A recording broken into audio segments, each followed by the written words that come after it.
Hello friends. In previous lecture we have studied the fundamental definition of continuity. A function f from x to y is continuous if and only if inverse image of open set is open, as well as f is continuous if and only if inverse image of closed set is closed. In this session we'll see more characterization of continuous functions. In that, firstly,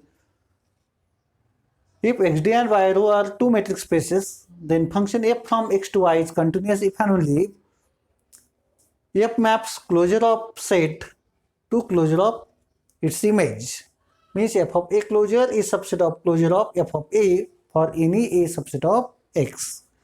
So suppose firstly we'll prove necessary condition. F is continuous function from x to y and a is subset of x. As a is subset of x, then f of a is subset of y. And moreover, we know that closure of any set is closed, therefore f of a closure must be closed set in y.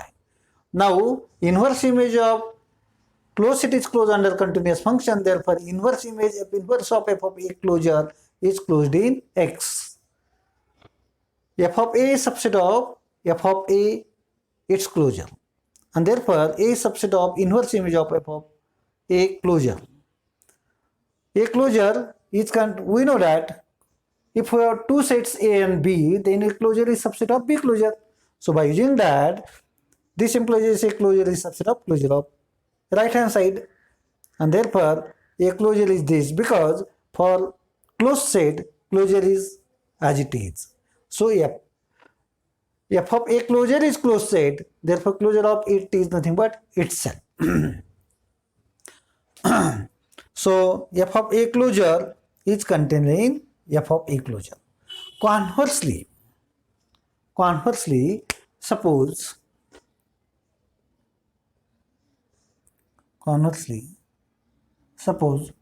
f from x to y is function such that f of a closure is contained in f of a closure for any a subset of x. Sufficient condition. So what is our aim? F is continuous function. F from x to y is continuous function. So by previous sufficient condition, we have to show that inverse image of closed set is closed. Okay. So let f be closed subset of y. Let f be closed subset of y.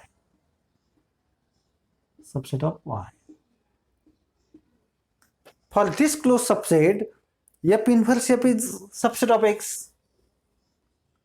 Then f inverse f is subset of x. By hypothesis, f of f inverse f, its closure is contained in f of f inverse f is closure. Is it clear? But f of f inverse f is f. So f closure, this must be equal to f, since f is closed.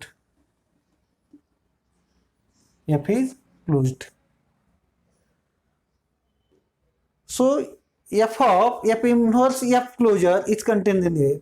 This implies f inverse f closure is subset of f inverse f, which implies f inverse f closure must be equal to f inverse f, since a is always subset of a closure for any a subset of x. So we are getting this. So this is subset of this. This is subset of this. Given set is always subset of a closure.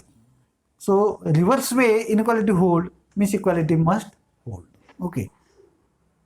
This implies f inverse f is closed in x whenever f is closed in y. and therefore by sufficient condition f is continuous function. F is continuous function. We'll take one more characterization.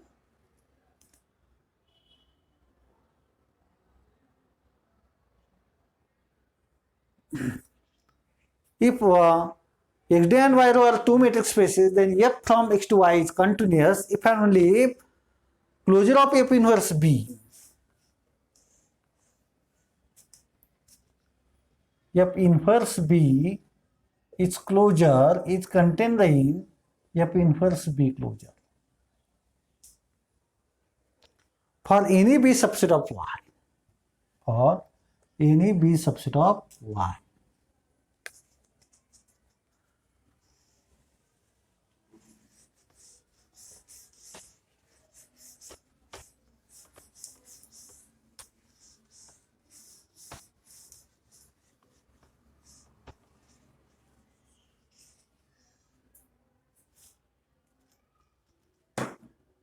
So let f be continuous function.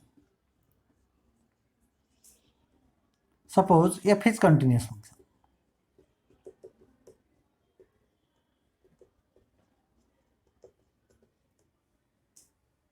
And a equal to f inverse b is subset of x, and a equal to f inverse b is subset of x for b subset of y.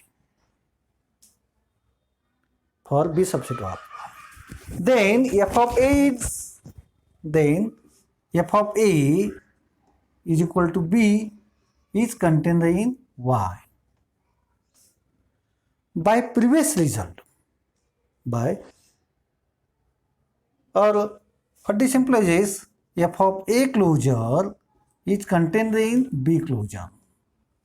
F of a closure is contained in b closure. But f is continuous. Okay. One, since f is continuous function, therefore f of a closure is contained in f of a its closure. By previous theorem.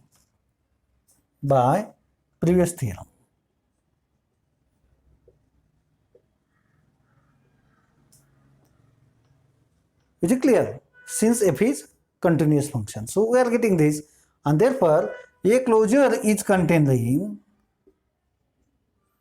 f inverse of f of a is closure. A closure is contained in f inverse of f of a closure. But what is your a? F inverse b, and therefore f inverse b its closure is contained in what is your f of a its closure. F of a its closure now. So f inverse b closure is contained in f inverse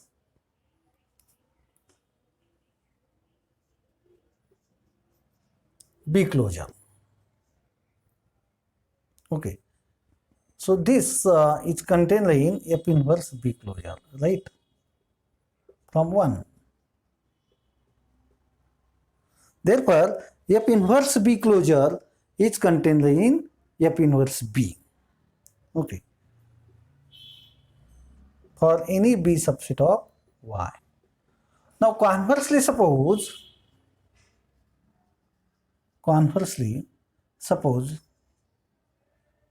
f from x to y is function such that f inverse b closure is contained in f inverse of b closure for every b subset of y. Claim f is continuous. F is continuous function.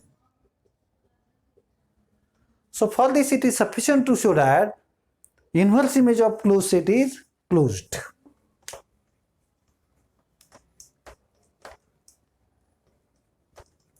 So let f be closed subset of, let f be closed subset of y.